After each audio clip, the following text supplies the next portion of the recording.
There is a village on the slopes of Mount Bromo. No name on the map, no sign on the road. But if you walk far enough through the morning mist, you might find it, Wat Waris.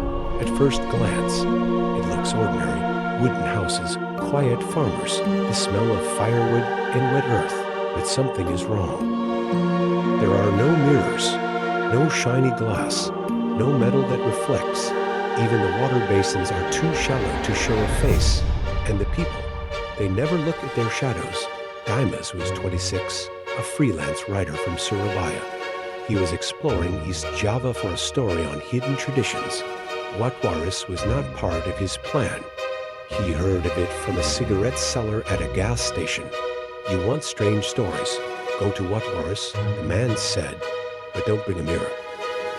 Dimas brought one anyway, a small round mirror. He thought it would be useful to shave. That was his mistake. The villagers were polite, but distant. They gave him food, but barely spoke. They smiled, but not with their eyes. And when he asked questions, they nodded and left. He stayed in a wooden house at the edge of the village. At night, the air was cold. The silence felt heavy. Even the dogs didn't bark. He unpacked his bag, set the mirror on a table. Suddenly, the window slammed shut. There was no wind.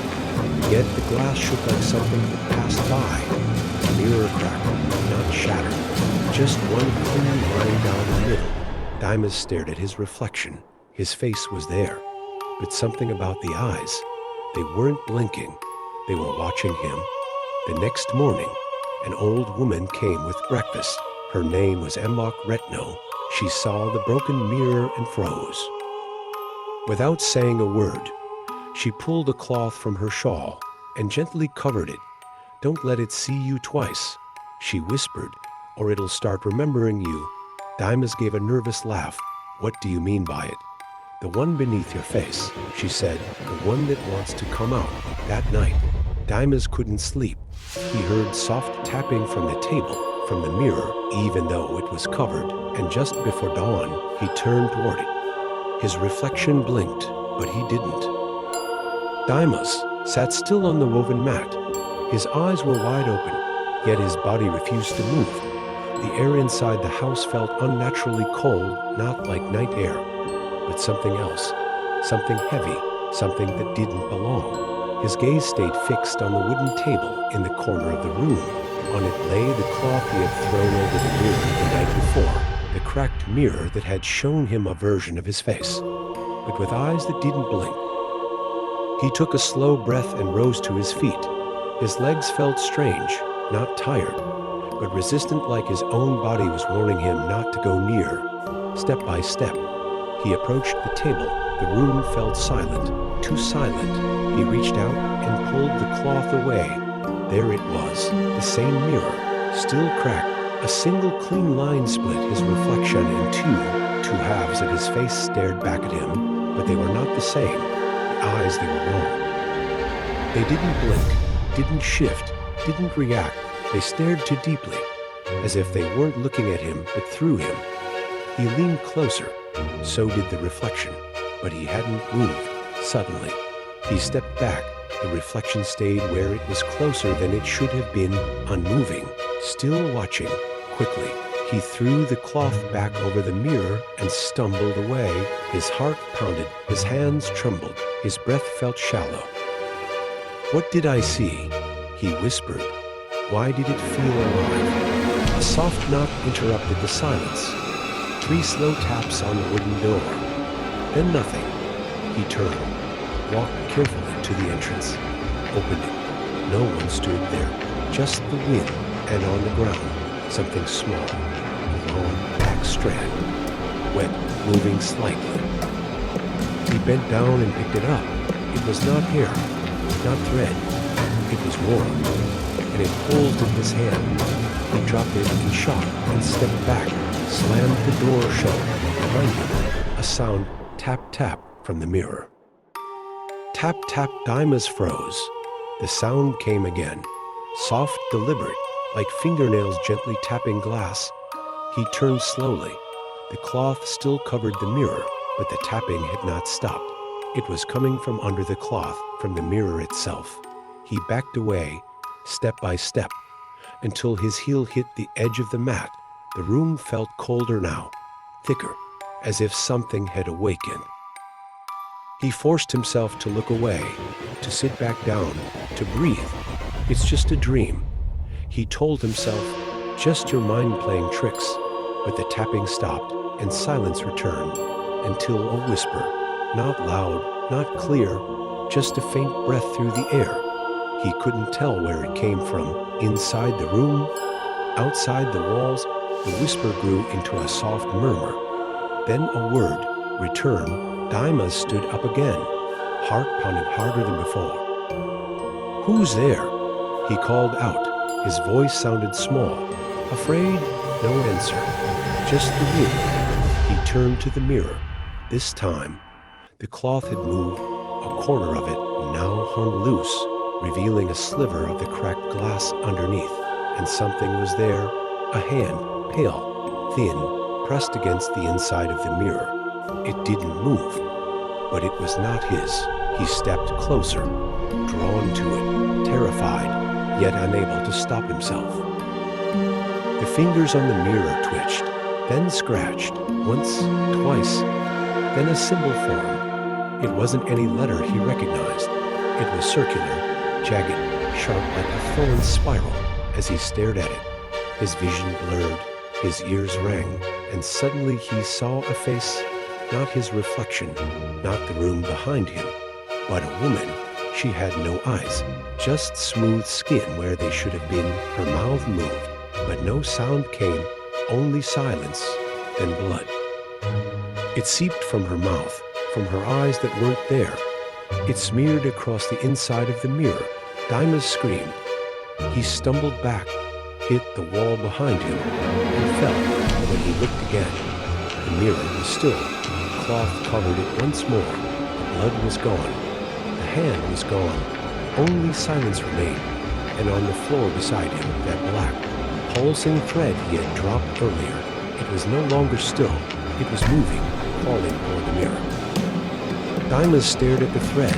It pulsed like a vein, alive and determined. Slowly, it slithered across the wooden floor, its motion unnatural, like a worm made of hair. He tried to back away, but his body didn't respond. Something unseen held him in place, not physically, but with a pressure that sat on his chest and whispered into his spine. The thread reached the base of the mirror stand and stopped for a second. All was still. Then, without warning, it shot upward. It disappeared under the cloth in one quick motion, vanishing behind the veil that covered the cracked mirror. Daima's flinched, expecting a sound to crack, a hiss. Anything but silence returned, a silence that wasn't empty. But waiting, Daima's crawled backward, putting as much distance as he could between him and the mirror. His back hit the wall. He pressed against it, staring at the still cloth. It didn't move again.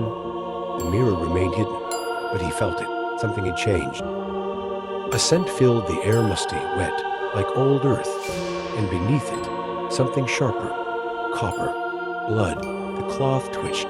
Daima stood up slowly. His knees shook. He wanted to run outside, scream for help, but a question repeated in his mind like a curse. What happens if I leave it uncovered? What if I destroy it? He picked up a rusted machete from beside the door, an old tool he had never used before. With both hands gripping the handle, he stepped toward the mirror. He was almost there when something knocked from the inside, a heavy, deliberate thump, then another. The mirror pulsed, as if breathing. The cloth bulged outward, forming the shape of a face pressing from within. He froze. Then the cloth tore. A long rip down the center revealed the mirror's surface, and behind it, a void, no reflection, no room, just black. And within that black, the woman stood. Her face was clearer now. Pale skin stretched too tightly over her skull. Her eyeless sockets were hollow and deep. She smiled. Then she reached out. Her arm came through the glass.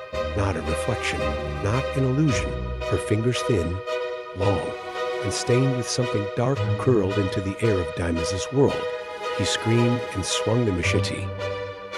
The blade cut through the cloth and struck the mirror, but instead of shattering, the glass absorbed it. The machete sank inward. Like it had struck water, a ripple spread across the mirror's surface. Then silence. The arm retracted. The mirror became still again, and the machete was gone. Dimas staggered backward in horror. His weapon had vanished. The cloth hung in shreds. The mirror no longer showed anything, not even darkness. It was a blank surface, cold, flat, empty. Then from the hallway outside his room, footsteps, slow, bare, coming toward him. He wasn't alone in the house anymore. The footsteps grew louder, soft but clear, skin on wood, one step, then another, then silence. Dimas held his breath. The hallway was narrow, and the door to his room creaked slightly, barely ajar. Beyond it, nothing could be seen, only the heavy, invisible weight of something that shouldn't exist. He took a slow step back, his hands trembling, his eyes locked on the door. If he blinked, he felt it might open. He reached for the nearest object, a wooden chair, and gripped it tightly, raising it like a makeshift shield. A shadow fell under the doorway. Then, the door opened, no sound. It simply moved, as if blown by a breathless wind, but no wind came. What entered was not human. At first, it looked like a woman, the same figure from the mirror, tall, bone thin, draped in something dark and wet. Her face was pale, but not just pale, empty. Her eye sockets were still smooth skin, as if the flesh had forgotten to make holes. She moved without sound, floating 1 inch above the floor, her head tilted, not curious, calculating.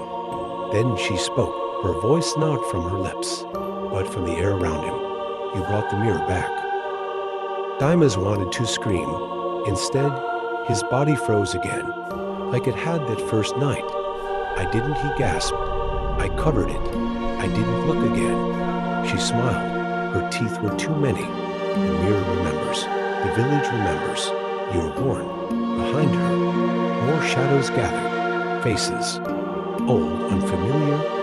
Men, women, all eyeless, silent. They stood in the hallway, staring without seeing. One of them held a cracked shard of glass. Another clutched a bundle of the black thread. You let it in, she whispered. I didn't mean to, he said, stepping back. I just wanted to know, why does this village hide from mirrors? She took another step closer, the room dim, because mirrors hold what was banished, and what is banished wants to return. Her hand reached forward, not to harm, but to offer in her palm the machete, the one that had vanished into the mirror. It was slit with something red, still warm. He stared at it, unsure.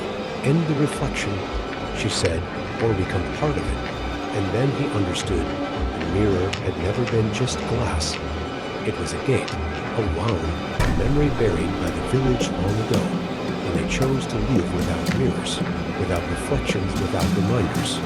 He grabbed the machete.